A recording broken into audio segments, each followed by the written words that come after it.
if you want to understand what's going on in American politics and where things are going, you need to go back to this moment.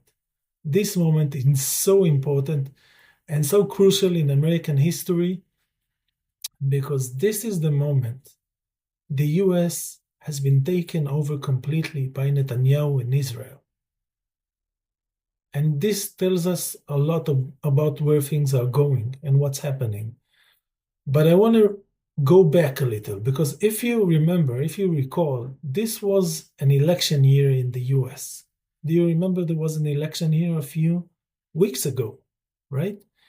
And it is funny how grand and crucial and critical events suddenly lose meaning and become very, very uninteresting when someone wants them to be this way, like this election. I mean, this was presented, and every election is the same. This is so important. And after Trump won, everything went back to normal as if nothing happened. And this is interesting. This is interesting for the point I want to make. I never shared my theory about what happened this last election cycle, what really happened in the US, and explains to us the reality that we're seeing and what's going to happen.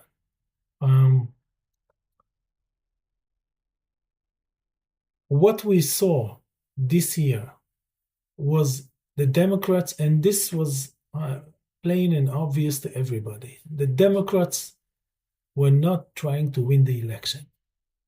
In fact, they were trying to lose the election. If you judge their behavior, what they said, what they didn't say, what they didn't do, what they did do, it just doesn't make sense. They wanted to win this election.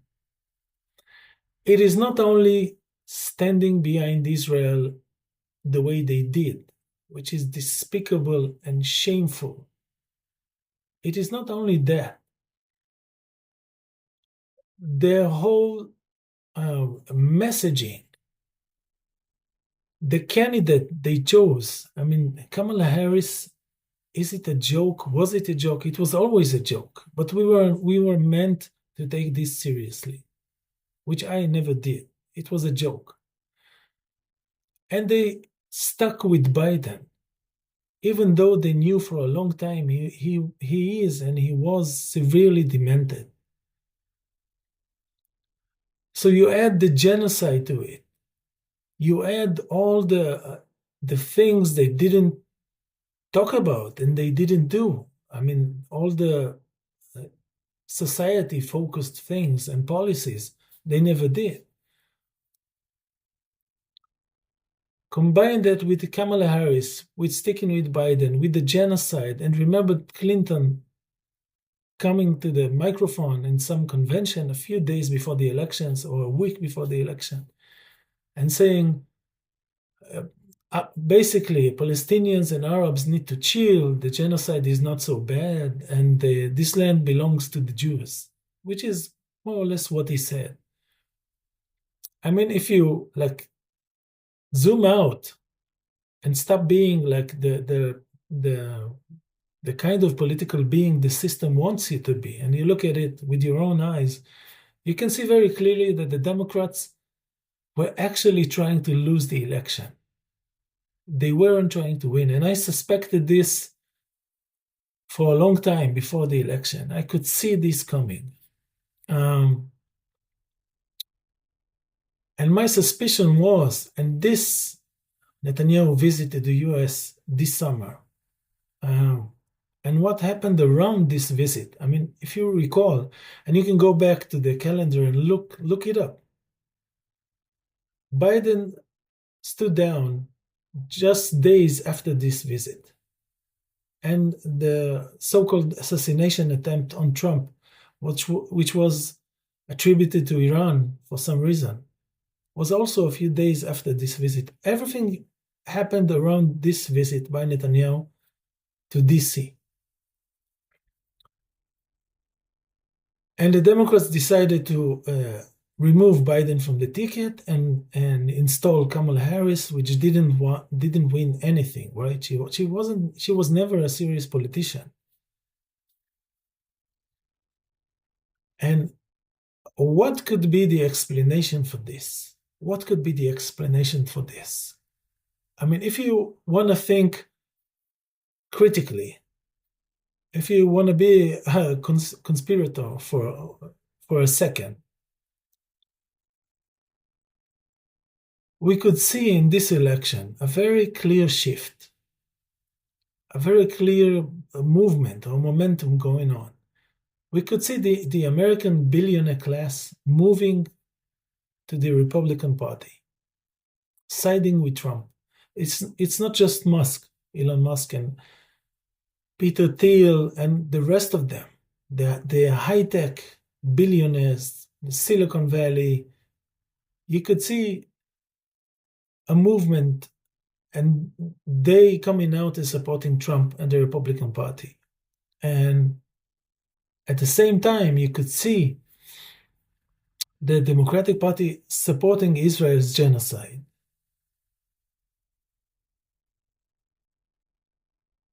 And not being very socialistic in their policies. So what could explain this shift? Why did billionaires choose to go with Trump? Why did the billionaire class, which is connected very deeply to the military-industrial complex, decide to go with Trump? Now, this is a bit complicated, but not too much. I mean, you can remember, surely, if you're political, you remember this. You remember the incidents where students in New York, I don't remember the university, I think it was Columbia. It was revealed that a WhatsApp group of billionaires contacted the mayor and basically instructed him to remove the encampments from Columbia University and other places. So, and they were of course Zionists. But suddenly we could see that big money was influencing policy and trying to shift the way America behaves in the open. It wasn't a secret anymore. And in the background of all this, we need to remember Netanyahu's biggest ambition in life. Netanyahu's biggest ambition in life is to take on Iran and to have regime change in Iran. This is his biggest dream. He has been talking about this for 40 years.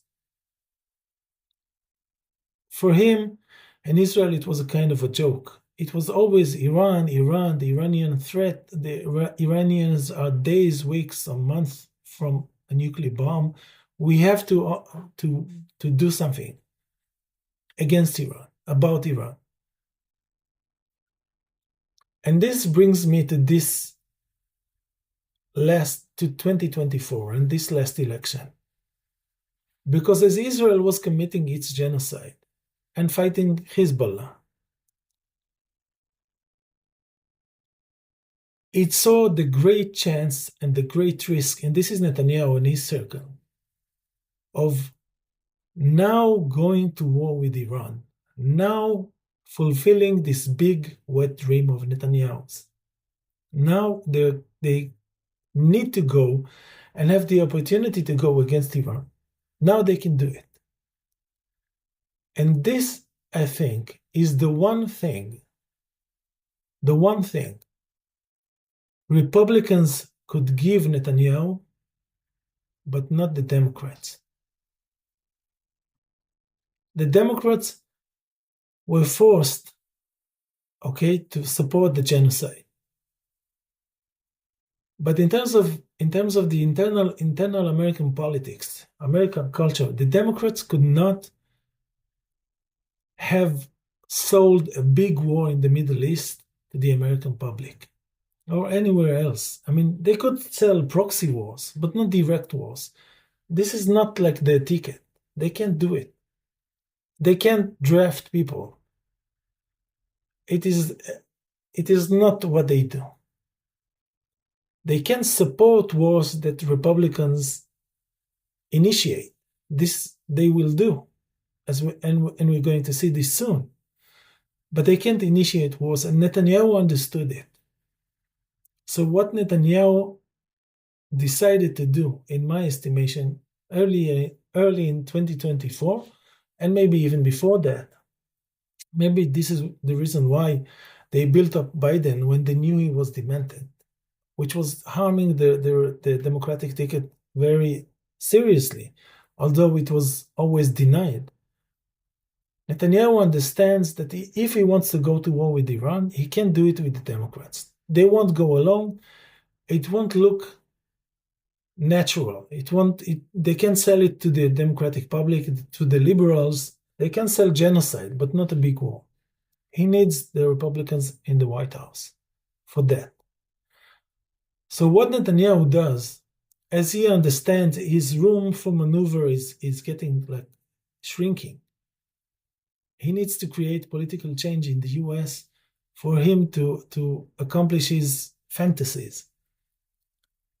What he does is work his magic on the billionaire class that he controls. Okay? And basically they create a pact. Netanyahu sells them war with Iran and a Republican Trump presidency. And this, for the American right wing and the American alt-right, this is a great opportunity, because for them, just like Netanyahu, who sees this moment as potentially the last moment he can go to war, to direct war with Iran, because Iran may get to a bomb seriously this time in reality. And then Israel won't be able to attack it in a big way or threaten its existence the way it can do now. And we don't know that Iran doesn't have a bomb yet, by the way. So for Netanyahu, this 2024 election was so crucial. He had to make sure he gets the results he wants. But for the American alt-right, this is also a very crucial moment, because they were feeling they were losing their country to gay people, trans people, to women, to people of color. And they were looking at this with horror. They can't stomach an America which is more tolerant, which is softer, more feminine, more open. This is the last thing they want. They want this crusade mentality of masculinity and high tech and all this bullshit. And they can see the demographic changing in the US. So for them, this is a crucial moment. They can't lose the culture war. They want the US to remain what it always was, a white bastion of masculinity and power and strength and domination and all this. They don't want to lose this. So Netanyahu comes to them with an offer they can't refuse. He tells them, I'm going to help Trump using my influence and power in Washington, and you'll get what you want. This is the pact they made.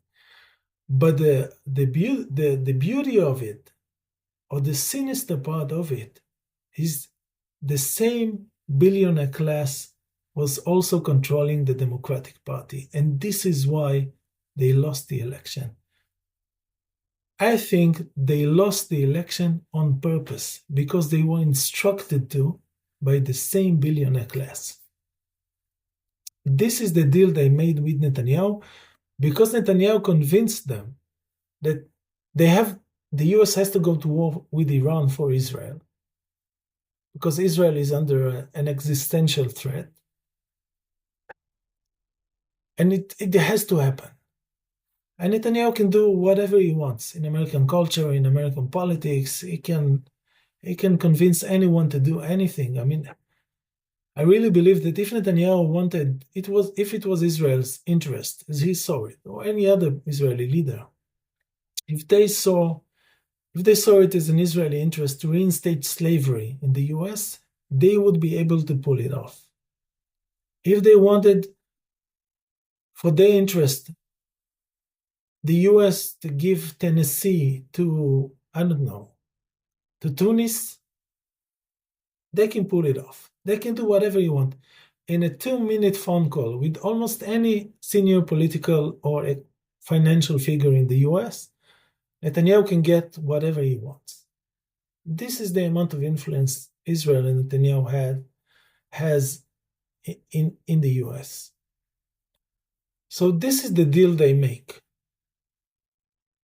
The Democrats pretend, okay, to be in the competition, but they know they are not seriously in it. They lose the election. The billionaire class makes sure this happens, and Trump gets to the White House to give Netanyahu what he wants more, which is war with Iran. A toppling of the Iranian regime change, and all that, because Israel can't do this alone. I don't think the US can do it either, by the way, but we're going to see about that. And this unification between Netanyahu, Trump, and the American right wing and alt-right is what we're seeing today unfolding. And something which happened recently and really reassured me in my understanding, in my reading of this, was suddenly you could see, this is nice, suddenly you could see in alt-right podcasts, like big podcasts, where millions of people listen or hundreds of thousands of people listen, you could see former US intelligence officers and CIA agents explaining to the hosts that what we saw in what was it with the Cybertruck exploding, I don't remember what it was, never mind. It was actually someone, a heroic American figure, trying to warn the American public that there are Iranian missiles on US soil. And this wasn't the only case, there were a few of those. And this is where things really connect, because the idea of the American right was the establishment media belongs to the left, belongs to the Democrats and liberals. So the way to influence the right-wing demographic is not through mainstream media. It is through alternative media, through podcasts. And because people perceive this to be not mainstream. So if you want to influence right-wing voters, this is what you do. And building up this narrative, and Trump also said that he said that Hezbollah were part of the January 6th thing happening in Washington. He said, we need to find out what Hezbollah were doing there. So you can hear this motive of Iran is dangerous for the US, and we need to go to war with it. And I think this is going to become stronger and stronger. I think Trump hasn't made it like very open yet because he doesn't want to give the game away too soon. But I'm so sure things are going to happen this way. Mysterious incidents, big dangers involving Iran, which is just the deal Trump made, and the Trump circle, not only Trump, with Netanyahu. This is what Trump could give Netanyahu that the Democrats couldn't. And so another sign of this is you can see this Trump going crazy with his ideas and actually speaking like an Israeli settler. Suddenly the US, you can see the Israeli influence in this. We want to expand into Canada. We want to expand into Greenland. We want to expand into Panama. This is our land. This is our this is Zionism. This is Zionism. This tells us Trump has spent a lot of time with Zionist thinkers, Zionist influencer. This is now his world. This is how he talks. He didn't talk this way the first time he was president, right? This is new. And also, just to wrap this up, uh, Trump's biggest backer in this election was Miriam Adelson, the widow of Sheldon Adelson, the big billionaire. And there's a there's a video of Sheldon Adelson for, I think it's 2013, if I'm not mistaken, or 14. He speaks in some Jewish convention somewhere in the US. And the host asks him, I'm gonna link to this on whatever platform you're watching this on. The host asked Adelson, what about Iran? What should be done about Iran? Because this is the Netanyahu game. Iran is a problem, and now we have to come up with solutions. And they have to be violent and like war, because this is what we do.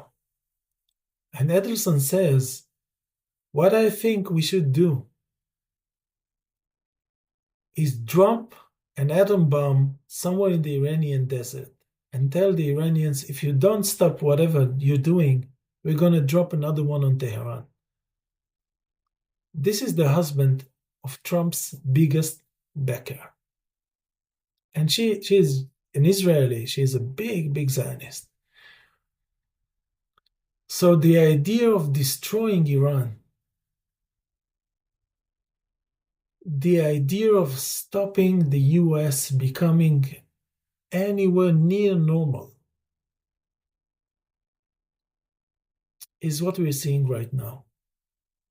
The result of what I think of as this pact between Netanyahu and the Trump campaign and the Trump camp and the American alt-right.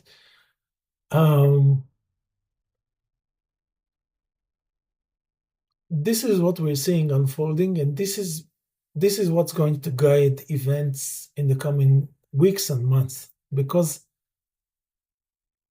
for Trump, and Trump has no inhibitions now because he doesn't have to get reelected, right? This is his last term as president. He has no inhibitions. He can do whatever he wants. He doesn't need to be popular. He's at his peak. And for the American right wing and extreme right wing and alt-right, this whole masculine, Christian, idiotic camp, this is now their moment. And for Netanyahu, this is now his moment. This is where they go after Iran. And by the way, destroying Europe, which is what Trump is also doing right now, fits this narrative perfectly. Because Europe is a symbol of very successful socialism and multiculturalism. And both the US and Israel can take this. They need to destroy Europe. They need to show this model doesn't work. This is what they're doing. And also because Europe has very humane and left-wing countries that oppose what Israel is doing, and they oppose the genocide. It's not just, it's Ireland, Spain, Belgium. In Europe, there's much more open criticism of what Israel is doing. So it fits perfectly what Netanyahu wants to achieve, and Trump. They want to destroy this successful socialist multicultural model, which has many problems, but it's still so much better than the US in almost every way. It's life in Europe is so much better than life in the US. It's beyond comparison, really. So they want to go after Europe, and they want to enhance and foment this Islamophobia. This is all in preparation for this great big war that Netanyahu is planning, and this last crusade stand that the American right wing believes in. And but then this is like this is the last point. The last candidate that Netanyahu offers this camp, the American right wing, because these people are so racist, but they can't have black slaves anymore. They can't do it. What Netanyahu offers them is a way to legitimately butcher and subjugate brown people, which is the next best thing. Support Netanyahu, and you get a license to kill as many brown people and Muslim people as you want. And for this kind of people, this is a big temptation. Sure, they want it. They don't want to fight Russia immediately. This is not the biggest goal.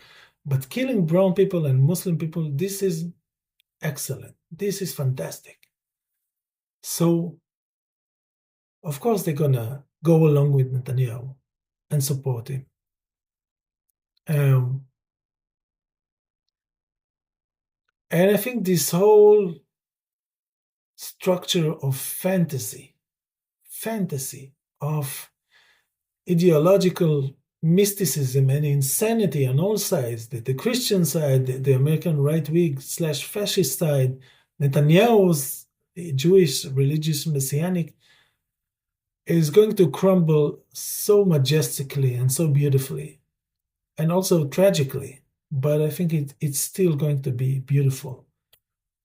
Anyway, this was my reading of the current moment in American politics. I think the last election was fake. The Democrats wanted to lose because this is how they were instructed.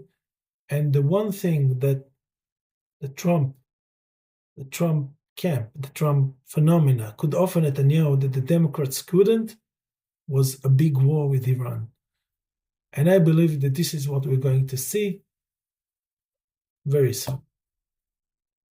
See you next time.